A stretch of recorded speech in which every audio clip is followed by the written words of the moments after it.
Tunggu dulu, sebelum lanjut, pastikan kalian menekan tombol subscribe dulu ya, biar kalian gak ketinggalan aksi-aksi seru Boruto. Cerita dimulai ketika Bunshin Boruto datang ke lokasi pertarungan. Ia menjelaskan kepada semua orang yang ada di sana bahwa tindakan Orochimaru sebenarnya sangat tepat. Menurut Boruto, keputusan Orochimaru telah mengubah jalannya takdir. Awalnya, takdir menunjukkan bahwa Naruto dan Sasuke seharusnya mati, namun hal itu berubah karena Orochimaru menggunakan Edo Tensei untuk menyelamatkan mereka. Bahkan, penglihatan masa depan milik Shinkoji juga ikut berubah setelah tindakan itu. Setelah selesai menjelaskan, Bunshin Boruto menatap ke sekeliling area. Ia mencoba merasakan keberadaan Ishiki Otsutsuki yang sebelumnya berhasil kabur. Saat semua orang menunggu kedatangan Ishiki, tiba-tiba sebuah portal dimensi terbuka dan dari sana muncul Eida. Kedatangan Eida membuat semua orang terkejut karena tidak ada yang menyangka ia akan datang. Naruto menatap Eida dengan penuh rasa penasaran, lalu berkata, "Portal dimensi. Jadi kau benar-benar sudah menguasai kemampuan ini dengan baik?" Eida menjawab dengan tenang, "Ya, setelah sekian lama aku akhirnya bisa menguasainya. Memang tidak mudah, tapi aku berhasil melakukannya." Sasuke yang berada di sana ikut terkejut. Ia sempat mengira Eida sudah mati karena sebelumnya tubuhnya hampir dilahap oleh Shinju. Namun ternyata Eida sempat kabur dan kembali ke markas Kara sebelum akhirnya muncul di hadapan mereka sekarang. Dengan wajah serius, Eida berkata bahwa ia akan kembali membantu aliansi shinobi seperti sebelumnya. Bunshin Boruto mendekatinya sambil bertanya, "Kalau begitu, apakah benar kau sebelumnya pergi ke markas Kara? Sebenarnya apa yang terjadi di sana?" Eida menghela napas sebentar lalu menjawab, "Benar. Di sana aku sempat bertemu Amado dan Sumire. Amado ingin mengajakku bekerja sama, tetapi aku menolak. Bagiku, Amado bukan orang yang bisa dipercaya. Sifatnya terlalu licik dan penuh rahasia. Kalau aku bekerja sama dengannya, aku pasti akan terus curiga. Karena itu aku memilih meninggalkannya di markas Kara dan kembali ke sini." Naruto kemudian ikut menimpali, "Kalau begitu, apakah ada hal penting yang kau temukan di sana? Mungkin informasi yang bisa membantu kita?" Eida mengangguk pelan lalu menjawab, "Begini, Hokage ke-7. Awalnya aku mengira para Ego Jubi itu sudah mati. Tapi ternyata mereka masih hidup. Mereka bersembunyi di markas Shinju. Bahkan, Amado berencana mendatangi mereka dan mengajukan kerjasama, meskipun aku tidak tahu apa maksudnya. Saat aku mencoba melihat markas Shinju dengan kekuatan Senrigan, aku tidak bisa menembusnya karena tempat itu disegel. Namun dengan kemampuan rahasiaku, aku akhirnya berhasil melihatnya dengan jelas, meski harus mengorbankan banyak cakra. Dari penglihatanku, Amado memang berniat menemui mereka." Mendengar penjelasan itu, Bunshin Boruto terkejut. Ia berkata, "Apa mereka benar masih hidup? Bukankah aku sudah mengalahkan Jura di dimensi Jougan waktu itu?" Eida menatap Boruto dan menjawab, "Itu memang benar. Tapi ingatlah saat Momoshiki datang ke sini dan kau membangkitkan Jougan tahap awal. Saat itu, hanya ada satu Ego Jubi yang tersisa, yaitu Ryu. Ryu memilih kabur ke dimensi Shinju. Selama berbulan-bulan tanpa kita sadari, Ryu tetap hidup di sana dan berhasil menghidupkan kembali Jura dan Matsuri. Hanya Hidari yang tidak bisa dihidupkan kembali karena Sasuke sudah kembali hidup." Naruto dan Boruto langsung terdiam mendengar kenyataan itu. Mereka tidak menyangka bahwa Ryu masih bisa menghidupkan kembali para Jubi.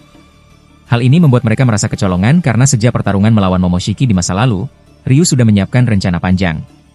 Tidak lama setelah itu, sebuah portal dimensi kembali terbuka. Dari sana muncul Ishiki yang sedang dalam kondisi regenerasi. Ia langsung menatap Eida dengan tatapan tajam dan berkata, "Eida, jadi kau memilih untuk bekerja sama dengan aliansi shinobi?" Eida tidak memberikan jawaban. Sementara itu Fugaku dan Konan yang juga ada di tempat itu hanya kebingungan karena belum sepenuhnya memahami apa yang sedang terjadi. Cerita kemudian berpindah ke markas Shinju. Di sana terlihat Jura dan Matsuri sedang berdiri dengan ekspresi kesal. Ryu juga berada di sana. Jura memegang sebuah buku besar dan membacanya dengan raut wajah bingung. Ryu bertanya, "Apa yang sedang kau baca, Jura? Kenapa ekspresimu terlihat aneh?"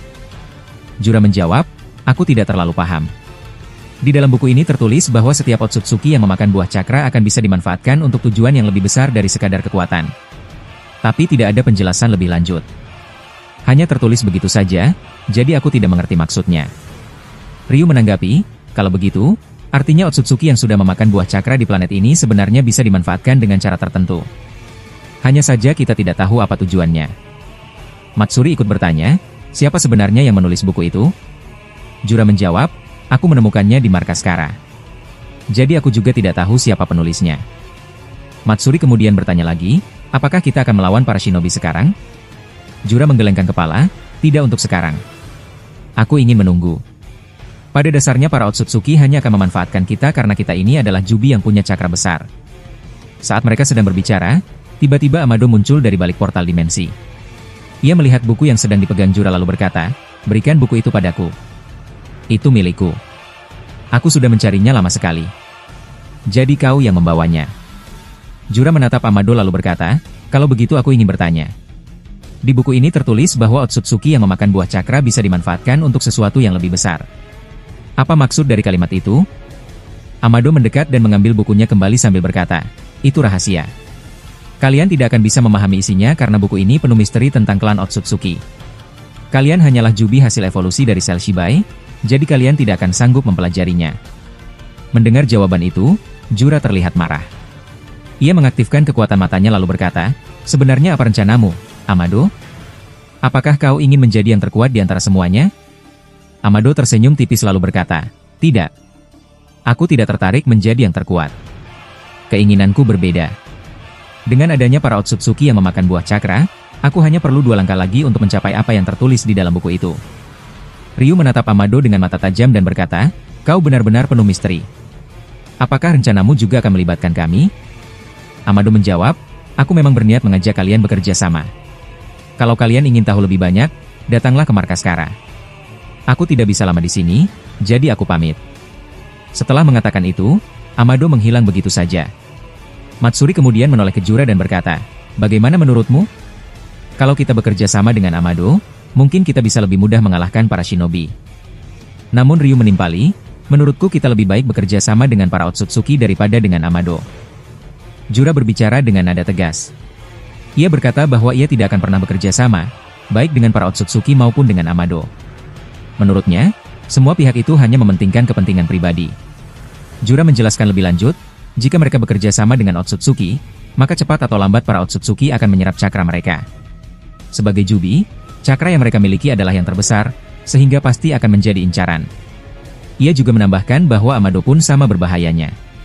Tidak ada yang tahu apa rencana Amado sebenarnya, dan bisa saja Amado juga berniat memanfaatkan cakra melimpah mereka. Karena itu, menurut Jura, bekerja sama dengan mereka sama sekali tidak ada untungnya. Setelah mengatakan itu, Jura mulai menciptakan banyak segel pelindung yang sangat kuat dengan menggunakan kekuatan Rinnegan-nya.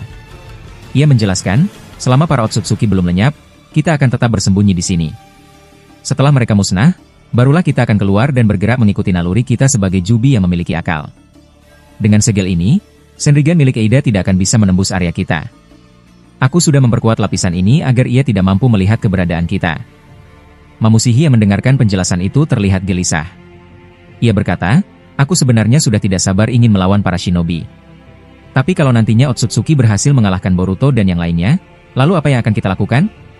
Bukankah itu berarti Otsutsuki secara tidak langsung menyingkirkan musuh-musuh kita?" Jura menanggapi dengan tenang, "Hal itu akan kita pikirkan nanti. Untuk sekarang, lebih baik kau membantuku memperkuat segel dan mempersiapkan semuanya. Kita harus tetap berhati-hati." Adegan kemudian berpindah ke tempat lain. Di sana terlihat Kashin Koji sedang bertarung dengan Kinshiki. Kondisi Kashin Koji tampak parah karena tubuhnya sudah penuh luka. Kinshiki jauh lebih kuat setelah memakan buah cakra. Saat Kashin Koji berusaha bangkit, Kinshiki melemparkan pedang merahnya. Pedang itu berubah menjadi rantai panjang dengan banyak kunai merah yang siap menyerangnya. Namun sebelum serangan itu mengenai Kashin Koji, tiba-tiba Deidara muncul. Ia menggunakan kakinya untuk menarik tubuh Kashin Koji ke udara, menyelamatkannya dari serangan. Pada saat yang sama, Uchiha Shisui menciptakan jurus Katon Gamayu Endan dan mengarahkannya ke Kinshiki. Kinshiki dengan cepat menghindar dengan teleportasi ke samping, lalu menurunkan kembali Kashin Koji ke tanah. Kashin Koji yang masih terkejut berkata, "Tunggu, kalian ini?" Deidara dan Uchiha Shisui? Shisui mengangguk lalu menjawab, "Benar. Aku adalah shinobi terdahulu yang dibangkitkan kembali dengan Edo Tensei oleh Orochimaru." Kashin Koji terlihat sedikit lega. Ia menjawab, "Aku memang tidak mengenal wajah kalian secara langsung. Tapi nama kalian sudah tidak asing lagi bagiku. Dulu, saat aku masih di organisasi Kara, aku banyak meneliti nama-nama shinobi kuat dari masa lalu." Percakapan itu tidak berlangsung lama, karena perhatian mereka kembali tertuju pada Kinshiki. Kinshiki menatap dua Edo Tensei itu dengan wajah serius. Ia tidak berkata apapun, hanya langsung menyerang dengan menciptakan petir merah dari pedangnya. Petir itu menyebar luas dan menghantam ke arah mereka bertiga. Kashin Koji segera membuat dinding pertahanan dengan Doton untuk menahan serangan. Tapi Kinshiki begitu cepat. Dalam sekejap ia sudah berada di belakang Kashin Koji, mengangkat tangannya yang besar untuk menghantamnya. Shisui dengan gerakan cepat menggunakan Shunshin Jutsu, langsung muncul di samping Kinshiki dan mengaktifkan Koto Amatsukami, genjutsu terkuatnya. Namun, genjutsu itu tidak mampu menahan Kinshiki lama. Ia segera mematahkan pengaruhnya dan berusaha menendang Shisui serta Koji sekaligus. Saat itu, Deidara muncul dengan tanah liat peledaknya. Ia melemparkan bom tanah liat itu ke arah Kinshiki. Ledakan besar pun terjadi berkali-kali, membuat tubuh Kinshiki terpental. Akibat ledakan itu, Kinshiki terpaksa berlutut. Matanya yang kiri mulai melemah, seolah penglihatannya berkurang drastis. Kashin Koji yang memperhatikan hal itu berkata, jadi ini kelemahannya. Kinshiki adalah satu-satunya Otsutsuki yang tidak bisa menyerap jutsu dalam skala besar. Ia tidak memiliki rinnegan di telapak tangan atau matanya. Shisui menimpali, aku juga menyadari sesuatu. Sepertinya mata kirinya memang bermasalah. Itu sebabnya ia selalu menutupinya dengan kain. Kashin Koji mengangguk, lalu menjawab, benar. Aku sudah mengetahui hal itu sejak sebelum kalian dibangkitkan. Tunggu sebentar, aku akan mencoba melihat masa depan. Ia langsung menggunakan kekuatan Shinjutsunya. Dari penglihatannya, Kashin Koji melihat bahwa Kinshiki akan menjadi Otsutsuki pertama yang mati dibanding yang lainnya. Setelah kembali dari penglihatan masa depannya, Kashin Koji berkata pada Deidara, aku sudah melihat takdirnya. Kinshiki akan mati dalam 2 hari. Cara untuk mengalahkannya adalah dengan ledakan tanpa henti. Kau harus menggunakan kekuatanmu secara maksimal, karena Kinshiki tidak mampu menyerap jutsu dalam jumlah besar. Deidara mengerutkan kening, lalu menjawab, tapi dia punya kecepatan di atas normal. Kalau aku melepaskan ledakan sekalipun, dia bisa saja menghindar dengan cepat. Kashin Koji menatapnya serius dan menjawab, tenang saja. Aku sudah tahu cara menghadapinya. Yang kita butuhkan hanyalah gerakan Shunshin Jutsu milik Shisui. Pertarungan kembali memanas. Kinshiki yang terkena ledakan tadi mulai beregenerasi. Ia menciptakan banyak puing cakra, lalu mengubahnya menjadi tombak raksasa yang dilapisi cakra Shinjutsu. Dengan cepat tombak itu dilemparkan ke arah Kashin Koji. Namun Kashin Koji sudah mengetahuinya dari penglihatan masa depan. Ia segera menciptakan penghalang yang lebih kuat, menahan serangan tombak itu. Kinshiki mulai merasa jengkel. Ia berkata dengan nada marah, kemampuanmu melihat masa depan benar-benar mengganggu. Orang pertama yang harus aku bunuh bukan Boruto atau Hokage, melainkan kau, Kashin Koji. Kinshiki lalu mengaktifkan mode petir ungu yang melapisi seluruh tubuhnya, membuat kecepatannya meningkat drastis, mirip dengan Raikage di masa lalu. Ia langsung melesat ke arah Kashin Koji. Kashin Koji yang sudah mengetahui hal itu berkata cepat pada Shisui, sekarang aktifkan Susanoo Myu. Jangan menyerang. Kau hanya perlu berdiri dalam pertahanan penuh. Cepat lakukan, jangan terlambat sedetik pun. Shisui segera mengaktifkan Susanoo berwarna hijau dengan bentuk berbeda dari biasanya. Ia berdiri diam, mengikuti arahan Koji. Kinshiki menghantam Koji dengan kepalan tangannya yang dipenuhi cakra petir ungu. Saat itu, Kashin Koji mengaktifkan Sage mode di dahinya, pola merah muncul jelas. Ia segera mengeluarkan semburan api dari mulutnya. Api itu bertemu dengan petir ungu milik Kinshiki, membuat keduanya bentrok keras di udara. Setelah pertarungan sengit berlangsung, Kashin Koji mengeluarkan jurus Ranji Shigami. Rambutnya berubah menjadi panjang dan lentur, lalu melilit tubuh Kinshiki dengan kuat. Beberapa helai rambut segera berubah menjadi keras dan tajam, hingga menusuk mata kiri Kinshiki. Kinshiki langsung berteriak kesakitan. Sambil memegang wajahnya, ia berkata, "Arg, mataku. Kau, bagaimana kau bisa tahu titik lemahnya ada di sini?" Kashin Koji menatapnya dingin dan menjawab pelan. "Dari awal aku sudah menyadarinya. Kau hanya bergantung pada satu mata, Byakugan Myu. Kini kelemahanmu tidak bisa lagi kau sembunyikan." Kinshiki mulai melemah. Rambut Koji terus menembus tubuhnya hingga mengenai titik sumber cakra yang berada di sekitar jantung. Kinshiki tampak goyah, nafasnya berat, tubuhnya kehilangan tenaga. Di saat itu, Koji menoleh ke arah Shisui dan berkata, "Shisui, sekarang giliranmu. Gunakan Susanoo Myu dan keluarkan segel itu. Kita harus segera menguras seluruh cakranya." Shisui mengangguk dan mengaktifkan Susanoo. Dari dalam Susanoo muncul sebuah benda runcing yang berputar dengan cepat.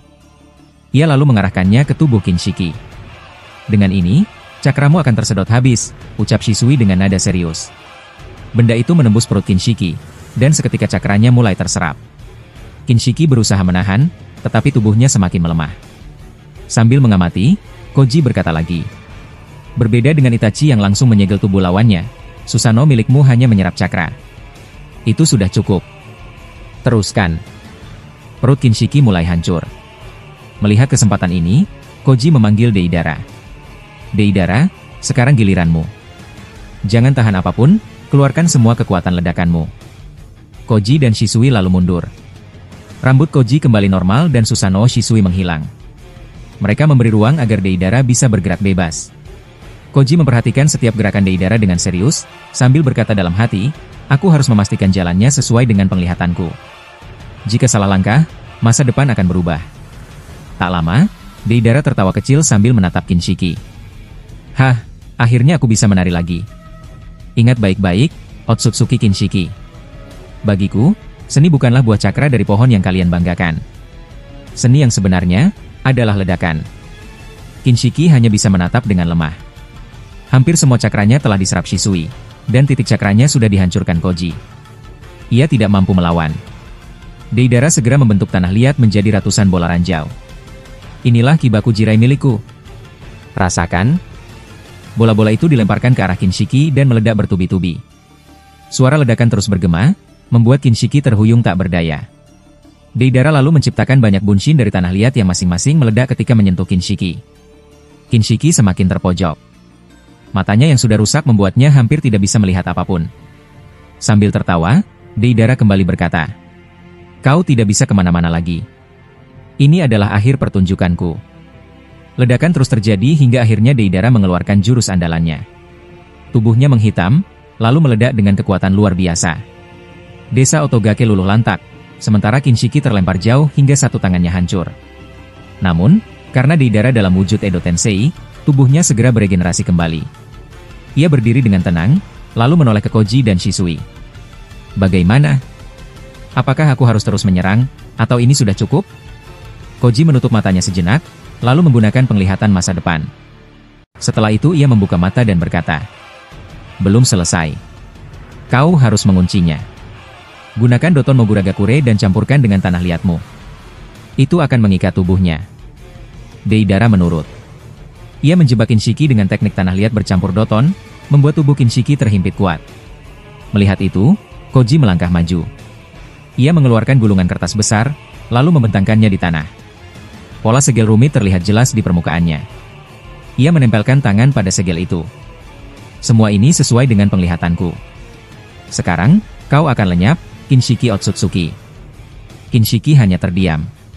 Tanpa cakra, tanpa tenaga, ia tidak lagi mampu melawan. Cerita dimulai saat Boruto dan Kawaki akhirnya berhasil memakan buah cakra milik ayah Momoshiki. Setelah itu, tubuh dan kekuatan mereka berkembang sangat cepat. Mereka berdua berubah menjadi sosok yang jauh lebih kuat dari sebelumnya. Bahkan kekuatan mereka kini berada di tingkat tertinggi dalam dunia shinobi. Boruto dan Kawaki bersiap menjalankan misi terakhir mereka, yaitu menghancurkan semua anggota klan Otsutsuki yang jumlahnya masih sangat banyak. Walaupun dari segi pengalaman bertarung mereka masih kalah jauh dibandingkan Naruto, Sasuke, dan Madara, tetapi dari sisi kekuatan mentah, saat ini mereka sudah melampaui ketiganya. Maka dari itu, untuk memastikan keberhasilan misi ini, mereka berdua akan dibantu oleh Naruto, Sasuke, dan Madara. Ketiga legenda shinobi ini akan memberikan dukungan penuh untuk menghancurkan Otsutsuki hingga tak tersisa, karena mereka sadar bahwa kekuatan saja tidak cukup, dibutuhkan kecerdasan dan pengalaman dalam bertarung. Kini, tubuh Boruto tampak lebih kekar dari biasanya. Sorotan matanya jauh lebih tajam, bahkan saat ia tak sengaja menginjak kursi milik Gamamaru, kursi itu langsung hancur dan menyebabkan tanah di bawahnya berlubang besar. Hal ini menunjukkan betapa hebatnya efek dari buah cakra ayah Momoshiki. Sementara itu, Kawaki yang juga memakan buah yang sama, terlihat mampu menyerap energi alam gunung Myoboku dalam waktu singkat. Tidak hanya itu, tubuhnya kini memiliki kapasitas penyimpanan cakra yang nyaris tak terbatas. Matanya juga bisa berubah-ubah menjadi berbagai jenis dojutsu. Ini berbeda dengan Boruto, yang tidak bisa mengganti-ganti bentuk matanya, tetapi sebagai gantinya, Boruto mengalami peningkatan luar biasa pada kekuatan Juugannya. Menariknya, walaupun mereka berbagi satu buah cakra, kekuatan yang muncul dari Boruto dan Kawaki sangat berbeda satu sama lain. Kawaki lalu berkata dengan nada serius, sebelum kita melawan Otsutsuki tertinggi, aku ingin mencoba beberapa kekuatan yang kudapat dari buah cakra ini. Aku belum tahu batasnya. Boruto mengangguk sambil menjawab, aku juga berpikir begitu. Kita harus tahu dulu bagaimana cara kerja kekuatan ini di tubuh kita. Setidaknya agar kita tidak ceroboh saat melawan musuh nanti. Gamamaru yang melihat percakapan mereka langsung menimpali, kalian bisa mencoba kekuatan kalian di area belakang Gunung Myoboku. Tempat itu cukup aman untuk menguji serangan berskala besar. Mendengar saran itu, Boruto dan Kawaki segera keluar dari ruangan dan naik ke puncak gunung. Mereka bersiap untuk menguji kekuatan barunya. Sementara itu, Naruto dan Sasuke yang masih berada di ruangan Gamamaru awalnya hendak menyusul mereka. Namun Gamamaru segera menghentikan mereka dengan berkata, Naruto, Sasuke, tetaplah di sini. Ada hal penting yang ingin aku bicarakan. Naruto dan Sasuke saling berpandangan sejenak lalu duduk kembali. Gamamaru melanjutkan, kalian berdua harus tahu bahwa saat ini kekuatan Boruto dan Kawaki telah melampaui kalian. Tapi, mereka tidak memiliki pengalaman dan kecerdasan bertarung seperti kalian. Jadi, meskipun mereka kuat, mereka tetap bisa kalah karena kurangnya strategi. Apalagi Kawaki, dia terlalu keras kepala dan pikirannya tidak cukup matang. Dia bisa saja melakukan kesalahan besar jika tidak diawasi. Gamamaru menghela napas lalu melanjutkan, kalau Momoshiki sampai bangkit kembali, dan Kawaki dalam kondisi tidak stabil, Boruto bisa ikut terkena dampaknya. Jadi, aku minta kalian berdua tetap hidup sampai semuanya selesai. Kalian harus menjadi penuntun bagi mereka. Sasuke menanggapi dengan tenang, aku juga merasa khawatir dengan Kawaki. Tapi kalau dia sampai membuat kekacauan, aku tak akan segan untuk menghentikannya dengan cara apapun. Gamamaru tersenyum tipis dan menjawab, itulah kenapa aku mempercayakan semua ini padamu, Uchiha Sasuke. Kau punya kecerdasan yang tinggi, bahkan lebih tinggi dari semua shinobi yang hidup saat ini. Ingatlah, orang sekuat apapun tetap bisa dikalahkan oleh strategi. Naruto kemudian berkata pelan, masalahnya sekarang aku hanya memiliki satu biju, yaitu Kurama. 8 biju lainnya masih terperangkap di dalam pohon dewa yang ada di planet bumi.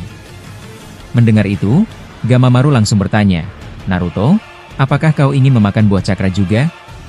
Pertanyaan itu membuat Naruto dan Sasuke terdiam. Sasuke menatap Gamamaru dengan penuh rasa heran, apa maksudmu, Gamamaru? Dari mana kau mendapatkan buah itu? Sebelum Gamamaru sempat menjawab, Gamakichi langsung memotong, hei Uchiha, bisa tidak kau berbicara lebih sopan? Tuan Gamamaru jauh lebih tua dari Rikuo Sanin. Bahkan Rikuo pernah jadi murid beliau. Gamamaru tersenyum tipis dan berkata, tak apa, Gamakichi. Biarkan saja. Aku akan jelaskan semuanya. Sebenarnya, aku memang menyimpan satu buah cakra sejak lama. Buah ini tidak sempurna seperti milik ayah Momoshiki, jadi efeknya tidak sekuat itu. Kalau kalian memakannya, tubuh kalian tidak akan meledak karena buah ini tidak terlalu berbahaya untuk manusia biasa. Naruto mengernyit bingung, tapi dari mana kau mendapatkan buah ini, Tuan Gamamaru? Aku benar-benar tidak mengerti. Gamamaru mulai menceritakan, dulu, saat Kaguya datang ke bumi bersama Ishiki Otsutsuki, mereka menanam pohon dewa. Pohon itu akhirnya berbuah. Tapi Kaguya mengkhianati Ishiki dan hampir membunuhnya. Setelah itu, dia menikah dengan seorang kaisar bernama Tanjung, dan dalam pertarungan yang terjadi kemudian, seorang wanita bernama Aino menjadi korban. Kaguya marah, dan dia memakan buah cakra itu yang seharusnya diberikan kepada Momoshiki. Ia melanjutkan, setelah memakan buah itu, Kaguya berevolusi dan membangkitkan Mugen Tsukuyomi. Lalu dia menyerap banyak jiwa. Jarak antara Kaguya memakan buah cakra sampai lahirnya Hagoromo dan Hamura sangatlah panjang, berpuluh-puluh tahun. Pohon Shinju tetap berdiri menyerap energi selama waktu itu. Saat Hagoromo dan Hamura tumbuh dewasa dan ingin melawan Kaguya, pohon itu kembali berbuah. Tapi aku berhasil mencuri salah satu buahnya dan membawanya ke sini. Gamamaru kemudian menatap mereka dengan serius, aku tahu Kaguya akan mencoba memakan buah itu lagi, jadi aku sembunyikan. Setelah Kaguya disegel, Hagoromo memecah Jubi menjadi 9 biju, dan Hamura menyegel Gedomazo di bulan. Aku sendiri ikut Hagoromo menjelajahi bumi untuk menebus dosa akibat perang dengan Kaguya. Saat itu, aku memberitahunya tentang buah yang aku sembunyikan. Dia ingin menghancurkannya, tapi aku sudah melihat masa depan. Aku tahu akan datang masa di mana Boruto dan Kawaki lahir. Aku tahu akan terjadi pertarungan besar melawan Otsutsuki tertinggi. Gamamaru kemudian berkata pelan, Itulah kenapa aku menyimpan buah itu. Aku menunggu waktu yang tepat. Dan sekarang, aku ingin memberikan buah cakra ini padamu, Naruto. Setelah mendengar penjelasan panjang dari Gamamaru, Naruto dan Sasuke saling berpandangan sejenak. Wajah mereka tampak terkejut. Sasuke kemudian membuka suara dengan nada serius, "Aku masih tidak percaya, jadi, pohon dewa yang ditanam oleh Kaguya ternyata bisa berbuah 2 kali? Itu sungguh di luar dugaan." Gamamaru mengangguk pelan dan menjawab, "Ya, kau benar Uchiha Sasuke. Buah cakra yang pertama adalah buah yang sempurna. Buah itulah yang dimakan oleh Kaguya setelah dia mengkhianati Ishiki. Sementara buah yang kedua muncul tidak lama sebelum pertarungan Kaguya melawan kedua putranya, yaitu Hagoromo dan Hamura. Tapi buah kedua itu belum matang, sehingga kekuatannya tidak sekuat buah pertama." Naruto yang masih belum tenang lalu berkata, "Tapi kenapa kau menyembunyikan ini dari kami selama ini, Tuan Gamamaru? Kenapa kau tidak memberitahu sejak dulu?" Gamamaru pun menjelaskan dengan suara tenang, "Karena aku sudah menetapkan niat untuk memberikannya hanya ketika waktunya benar-benar tepat. Aku ingin buah cakra ini dimakan oleh kalian setelah Boruto dan Kawaki memakan buah milik ayah Momoshiki. Tujuanku adalah agar kalian tidak terlalu tertinggal dari mereka, dan jika sewaktu-waktu Kawaki bertindak ceroboh atau membuat masalah, kalian bisa mengatasinya." Naruto mengernyitkan dahi dan berkata pelan, "Tapi bukankah aku ini manusia biasa? Apa kau yakin memakan buah cakra ini tidak akan memberikan efek buruk pada tubuhku?" Sasuke juga ikut menyahut, "Ya, aku juga memikirkan hal yang sama. Tubuh kami bukan Otsutsuki. Bagaimana kalau justru tubuh kami tidak bisa menahannya?" Gamamaru menggeleng pelan dan menjelaskan, "Kalian memang bukan Otsutsuki sepenuhnya. Tapi kalian adalah reinkarnasi dari keturunan Otsutsuki. Leluhur kalian, Indra dan Asura, adalah anak dari Hagoromo. Jadi, secara garis keturunan, kalian masih memiliki warisan darah dan cakra Otsutsuki dalam diri kalian. Apalagi kalian berdua sudah memiliki kekuatan seperti Rikudo dan Rinnegan. Jadi tidak perlu khawatir, tubuh kalian bisa menahan kekuatan dari buah ini." Gamakichi yang sedari tadi diam hanya mengangguk membenarkan kata-kata Gamamaru. Gamamaru melanjutkan, "Jika kalian tidak meningkatkan kekuatan kalian sekarang, aku takut kalian tidak akan mampu menghadapi pertarungan yang jauh lebih berbahaya nanti. Otsutsuki tertinggi belum mengeluarkan semua kekuatannya. Dan percayalah, kekuatan mereka jauh melebihi ekspektasi kalian. Kalian perlu kekuatan tambahan." Setelah itu, Gamamaru pun memberikan buah cakra kepada Naruto. Naruto menerimanya dengan satu tangan dan memandangnya dengan serius. "Bagilah buah ini menjadi 2, ujar Gamamaru. "Buah ini memang belum sempurna, karena pohon Shinju waktu itu belum diberi makanan yang cukup oleh Kaguya. Jadi kekuatannya tidak sebesar buah pertama. Tapi dengan memakannya, kalian tetap akan mendapatkan peningkatan yang signifikan dalam hal kekuatan dasar. Misalnya, jika sebelumnya kau hanya bisa menghancurkan satu bangunan dengan satu rasengan, maka setelah memakan ini, satu rasenganmu bisa menghancurkan beberapa desa sekaligus. Rasengannya pun jauh lebih besar. Contoh lain, Sasuke, sebelumnya kemampuan Amenoteji Karaemyu hanya bisa berpindah sejauh 20 meter. Tapi setelah ini, kau bisa berpindah dari satu desa ke desa lain tanpa batas jarak." Mendengar penjelasan itu, Naruto pun membelah buah cakra itu menjadi 2 bagian. Satu bagian dia berikan kepada Sasuke, dan keduanya pun memakan buah itu bersama-sama. Tidak ada sisa. Beberapa saat setelah memakannya, terlihat cakra berwarna biru mulai mengelilingi tubuh Naruto. Dia merasakan kekuatan mengalir dengan sangat deras. Ia mengangkat satu tangannya dan berkata, "Cakranya mulai meresap ke tubuhku." "Sasuke, apakah kau juga merasakannya?" Sasuke mengangguk dan menjawab, "Ya, aku merasakannya dengan jelas. Bahkan Rinneganku sekarang seperti tidak memiliki batas cakra. Aku bisa menggunakan kekuatan ini sesuka hati tanpa takut kehabisan energi. Terima kasih, Gamamaru. Aku benar-benar bersyukur telah diberi kekuatan ini." Gamamaru tersenyum dan berkata, "Kalian sangat penting bagi dunia shinobi.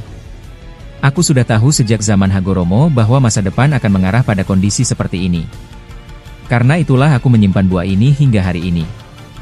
Sekarang, pergilah dan temui Boruto dan Kawaki. Uji kekuatan kalian bersama mereka. Setelah kalian terbiasa dengan kekuatan baru ini, kembalilah ke planet bumi dan selesaikan semua misi kalian. Aku sebagai penjaga Gunung Myoboku menaruh harapan besar pada kalian berdua, Uzumaki Naruto dan Uchiha Sasuke." Takdir Boruto dan Kawaki ada di tangan kalian. Setelah memakan buah cakra itu, tubuh Naruto dan Sasuke kini berada pada tingkat kekuatan yang jauh lebih tinggi. Walaupun wujud fisik mereka tidak berubah seperti Otsutsuki, tapi peningkatan kekuatan mereka sangat besar. Gamamaru kembali berkata, "Ingat kata-kataku. Takdir Boruto dan Kawaki di masa depan tidak akan mudah. Bahkan jauh lebih berbahaya dari pertarungan Hashirama dan Madara di masa lalu. Akan terjadi konflik besar antara mereka berdua. Kawaki kini sudah bisa menandingi kekuatan Boruto. Karena itu, aku percaya hanya kalian berdua yang bisa menyelesaikan konflik ini." Masalah utama yang menyebabkan Kawaki akan bertindak sejauh itu adalah karena pengaruh Momoshiki. Jadi, carilah cara untuk mengeluarkan Momoshiki dari tubuh Boruto tanpa membahayakan nyawa anak itu.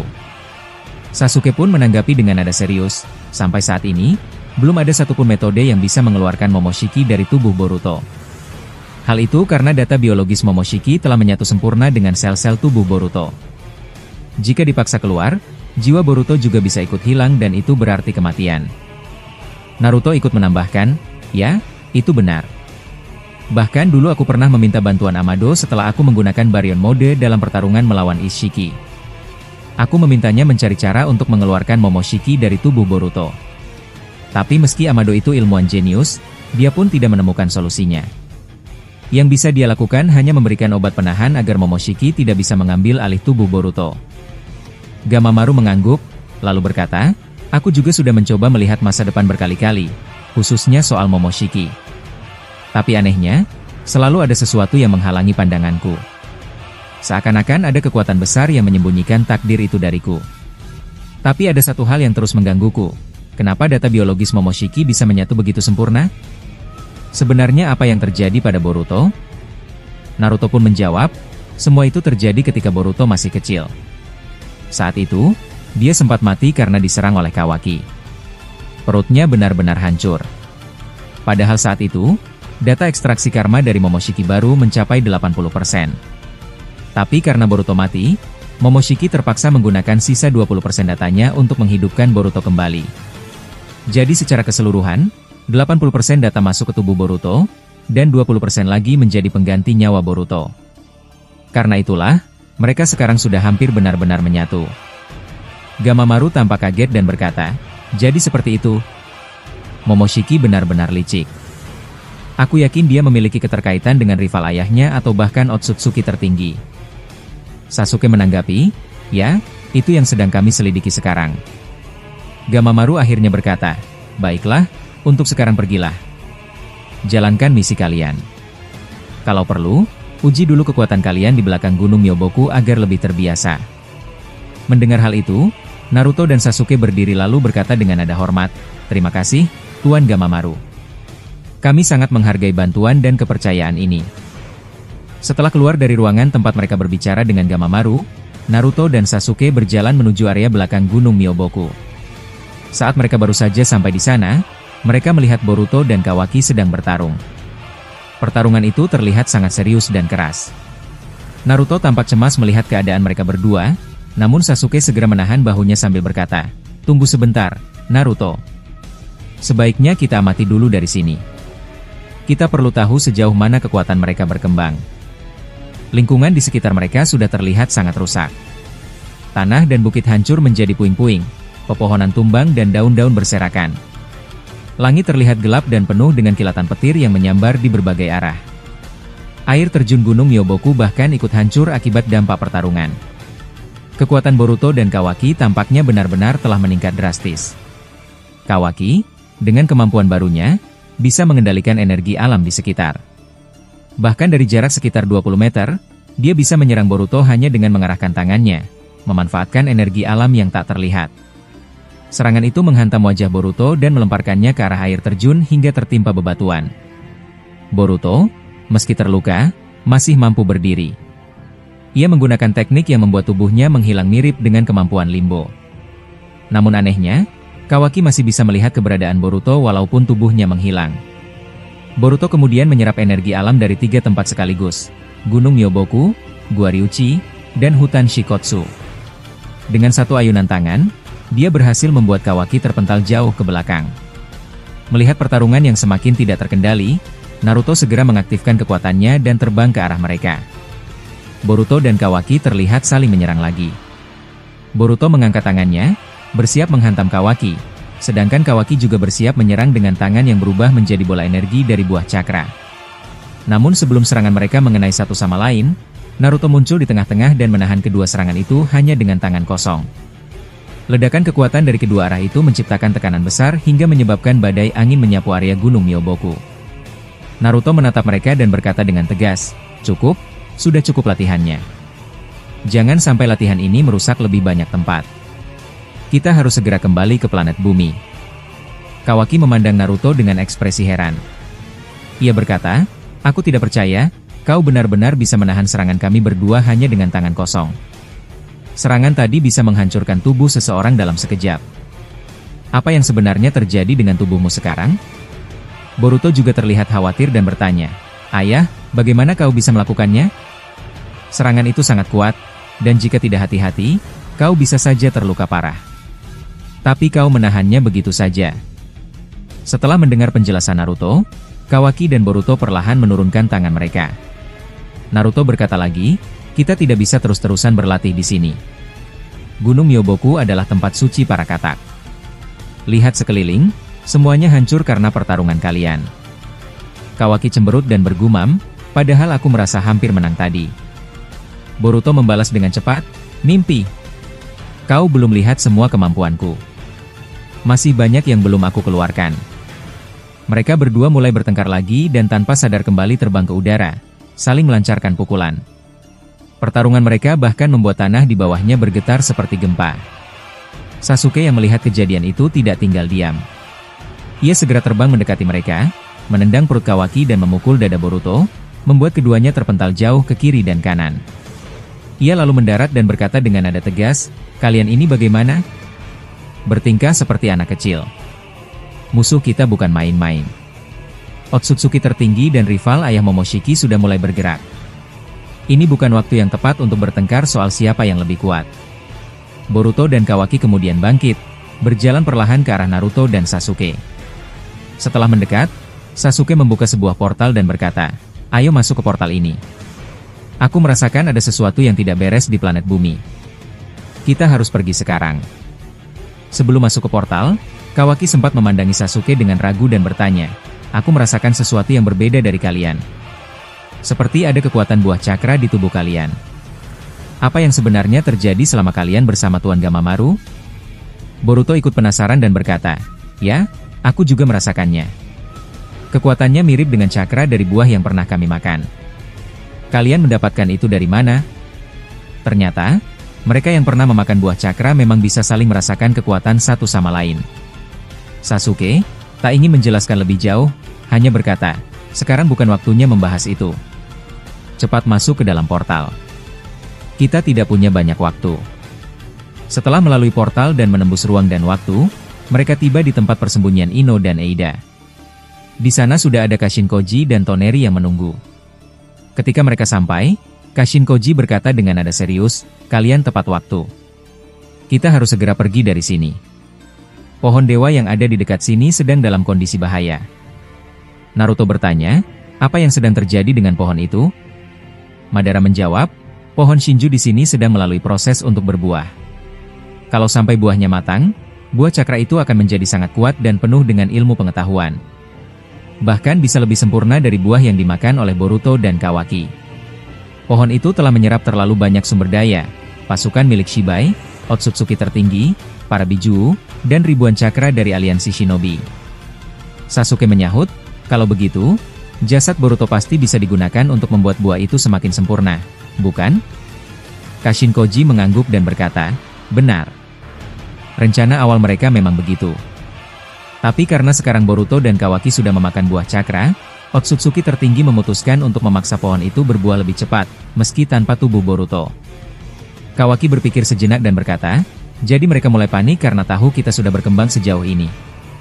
Mereka merasa terancam." Tiba-tiba, lantai tempat mereka berpijak mulai ambruk. Akar dari pohon dewa muncul dari bawah tanah dan mulai memenuhi ruangan. Akarnya besar dan panjang, seperti tubuh ular dari Gua Ryuchi. Madara berkata dengan suara keras, "Cepat! Kita harus keluar dari sini sekarang. Mereka segera terbang keluar dari reruntuhan. Boruto menggendong Ino dan Eida, sedangkan Naruto membawa Kashin Koji. Setelah berada di udara, mereka melihat desa tempat persembunyian mereka telah hancur, dipenuhi akar Shinju yang merambat dan menghancurkan bangunan satu persatu. Naruto berkata, kita harus menuju pusat pohon dewa yang ada di dekat desa Konoha. Aku yakin sesuatu sedang terjadi di sana. Sasuke membenarkan, akar pohonnya saja sudah sampai ke sini dari pusat yang berada di dekat Konoha. Ini tidak bisa dibiarkan. Sasuke kemudian membuka portal dimensi lainnya dan berkata, ayo masuk cepat.